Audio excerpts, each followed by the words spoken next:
All right, Demon Slayer Villain Psychology Breakdown Part 2. All right, so you guys really love the psychology breakdown I did for the Demon Slayer. And honestly, doing these while I'm in school helps me practice the real trauma and personality theories I'm learning. And y'all love it. I love it. So we're going to keep it going. Again, this is just for fun. But this time, plot twist. So we're flipping the lens and analyzing the villains, the antagonists of Demon Slayer, through a psychological and trauma-informed lens. And a quick disclaimer, okay? I binge these anime one at a time because I want everything I say to be authentic, not some Wikipedia level summaries. So right now I'm watching Jujutsu Kaisen, and baby, I got a lot to say when I'm done. But for today, let's get into these demons. Okay, so first one we're going to do is Akaza. Listen, can you say trauma? You can't remember, but your body still holds. So Akaza is a definition of a person who hit a breaking point so traumatic that the mind literally just shut down, all the memories to protect him. Okay.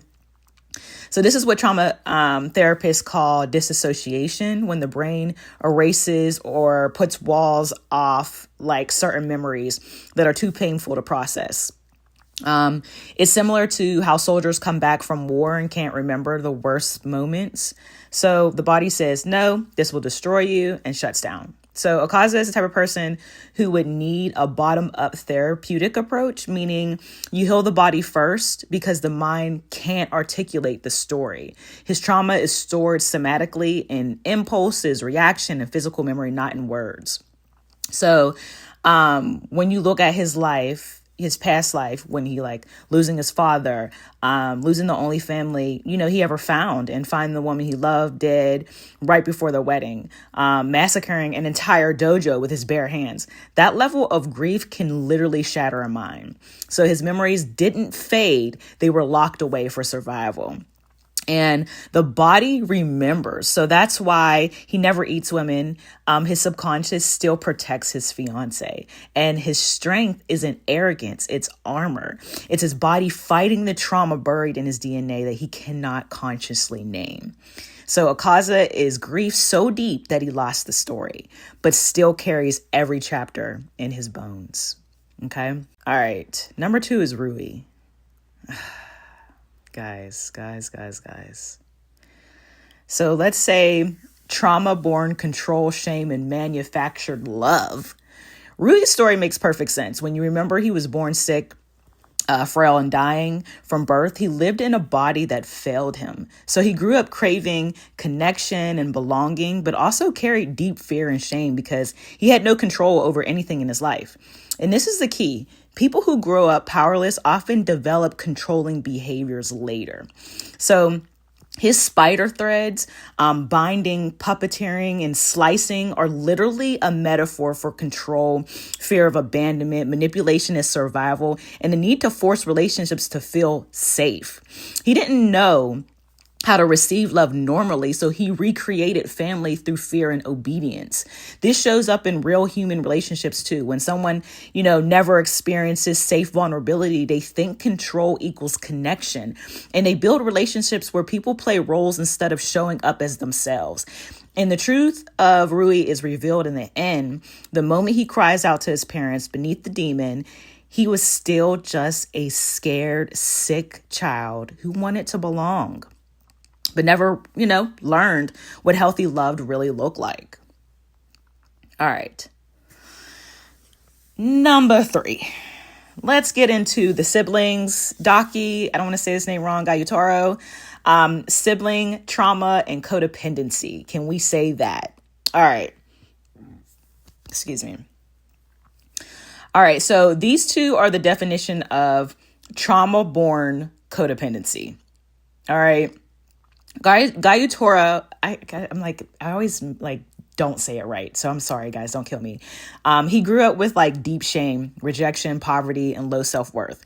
Daki grew up being praised, sexualized, and placed on a pedestal, but only because her brother fought every battle for her. So their identities fused. Gyutaro's whole sense of purpose became protecting her, and Daki whole identity became being the beautiful one he must protect. So neither of them developed a independent self. And he also felt guilty, for the things that end up happening to his sister. So their bond is intense, protective, loyal, toxic, heartbreaking, all at the same time.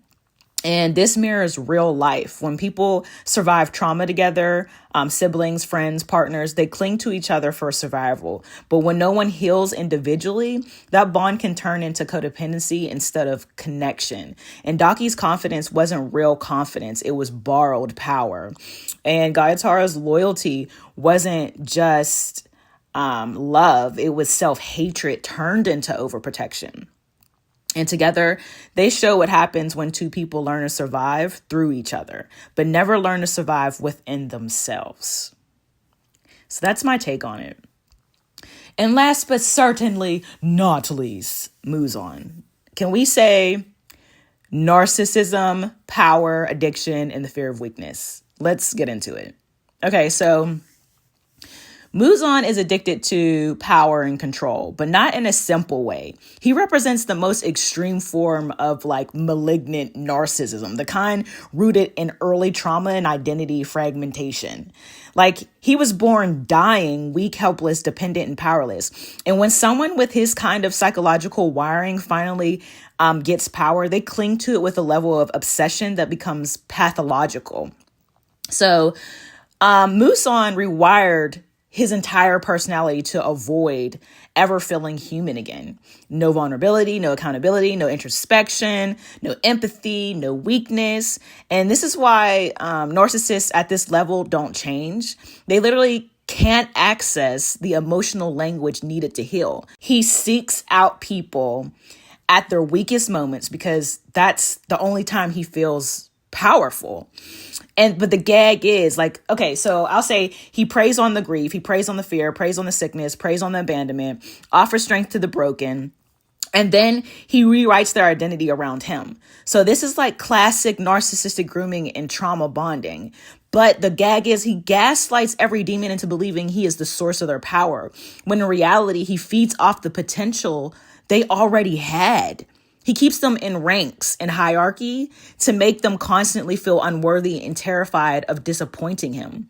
And anytime a demon gets close to realizing their own strength, he annihilates them. His perfectionism is not confidence. It's fear disguised as grandiosity and some arrogance that got him captured, and the same delusion that had him floating down like Michael Jackson in Smooth Criminal. I'm just saying, because he looks like it.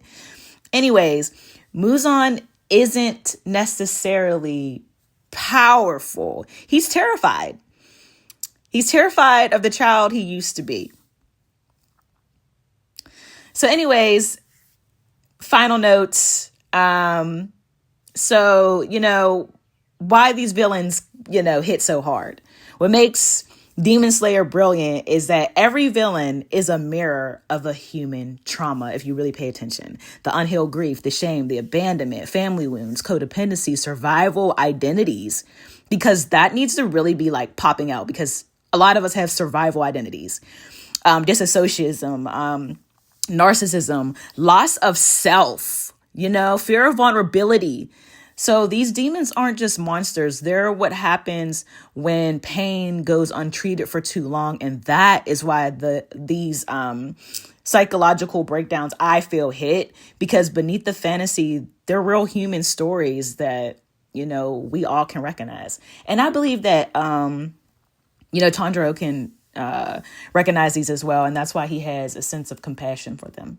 But yeah, if you like these takes, and you want me to do more, let me know, comment below and give me some more things to watch. And we'll go from there. In the meantime, support my art, get on my website, buy my art. And if there's some things that you would like me to see, comment and subscribe. Bye.